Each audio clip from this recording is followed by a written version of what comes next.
Good morning. We've got Senator Jim Inhofe here with us from Washington, D.C. And, Senator, congratulations, first of all, on the award from the Oklahoma Rural Electric Cooperatives for your leadership there in D.C.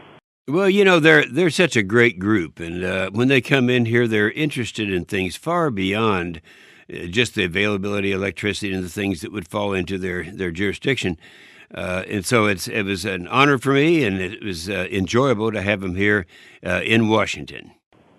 Now, some interesting things, to say the very least, going on in Washington, D.C., but let's stick with, I guess, some of the things that might actually affect us. And a lot of people don't understand how immigration affects them, but, the borders are kind of under assault right now from our neighbors to the south, it seems like.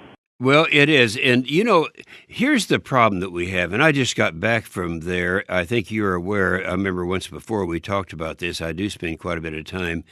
I used to be a builder and developer in South Texas, so I know the border and I know the people down there.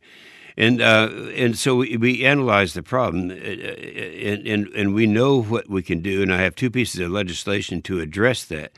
One is our previous president, Barack Obama, invited illegals up. I don't know how many people are aware of that, but they say, there's always room in the United States for you. And, of course, he had a system set up where they come from various countries through Mexico, come to the border. The Border Patrol would then send them to a center. There are several centers all along the border, and they would bathe them and, give them beds and get them, nurse them back to health. Then they just mysteriously disappear. They just would end up in our system somewhere. So that's what we are immediately started addressing. Not, as I say immediately, this is a year ago. And then I went back to see how that was working, and it is working well. So the legislation that we have says that if you're coming in, instead of just giving you a court date to show up at court, and of course they never show up, they just disappear, we are going to leave them there until they are actually time for a court date, so they will have to show up. And then we have these centers, and we're going to make them accountable to where these people are going. Those are the two things that, as of just a couple of weeks ago, I was down there, was attending to. And you're right, the borders are porous. There is a threat there, and the president's right on. Around Oklahoma, I don't find a lot of people who say that we should allow anyone just to break our laws in entering this country. And so they don't. But right now, I'm surprised you didn't start off with what's happening in Syria. I mean, that's just any day, any hour now, something could happen. It most likely will happen. And a lot of National Guard groups and members here in our area, as you well know, and across all of Oklahoma, a little more prone to military service than most. And I think a lot of them are checking their mailboxes for those call-up slips. Well, but the president this morning in one of his 3 tweets, one of them was to them thanking the Guard for agreeing to come down. The decisions are being made at a state level in the states bordering Mexico. They are, some of them, they're down there right now. And I think that's acceptable to do that. Well, the thing that I wanted to avoid was having any of our military people taking on that responsibility, because we're still too thin as it is.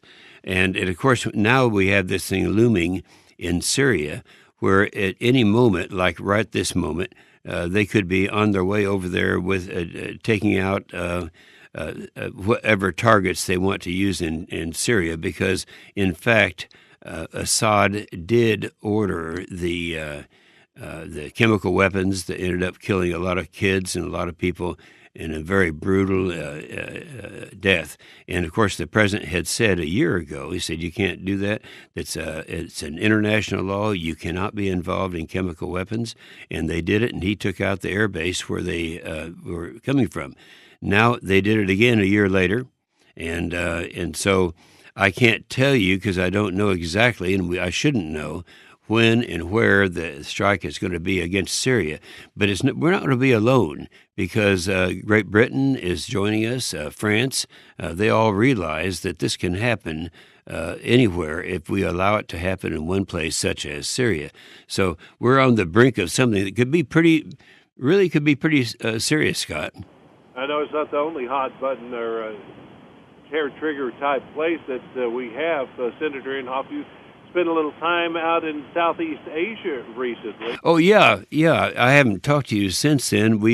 I took 4 senators with me from the Armed Services Committee.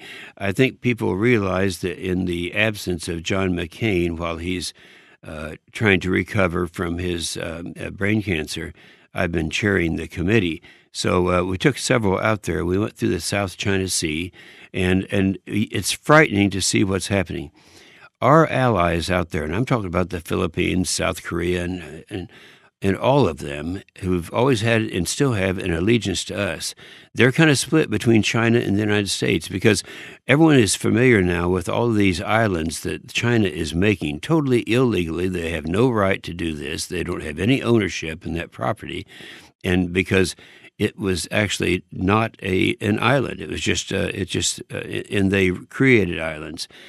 I was there, and they have now over 8,000 acres.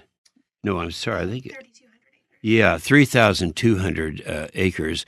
And it's just as if they're preparing for World War III. Everything is military. Nothing but cannons, runways, equipment, and it's just been it's something that has scared everyone in that part of the world. In China, of course, they're spending so much more now and becoming so much more aggressive. So we were there at that time, and the most disturbing thing was our allies are kind of divided between China and ourselves because they love us, but they fear China. So bad things are happening. But on the good side, and I know that a lot of our listeners here, Scott, are not going to believe this, but when Kim Jong-un, who last November the 28th, he demonstrated that he could hit Durant, Oklahoma from North Korea. And so his statement was, I now have a button, I can push it, and I can take out an American city. Instead of being a mushy response like we were used to from our administration, this guy is totally different. He said, yeah, we got a bigger button. Ours works. Yours doesn't. You try that. We'll blast you off the face of this earth. Well, that worked. That speaks the language of the terrorists.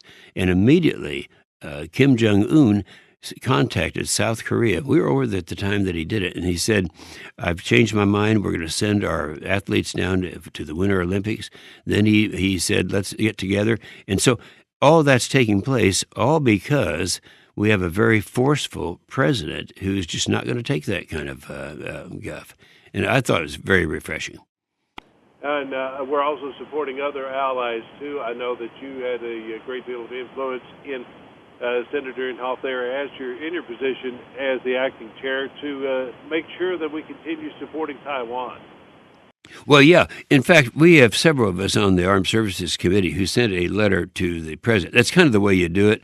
The president needs cover. He needs to know that he's got the support behind him, and that is to send our F-18s to Taiwan for their protection because obviously they're courageous people. They don't have the muscle, and they don't have the equipment, but the one thing they need more than anything else are good stealth fighter aircraft, and the F-18s.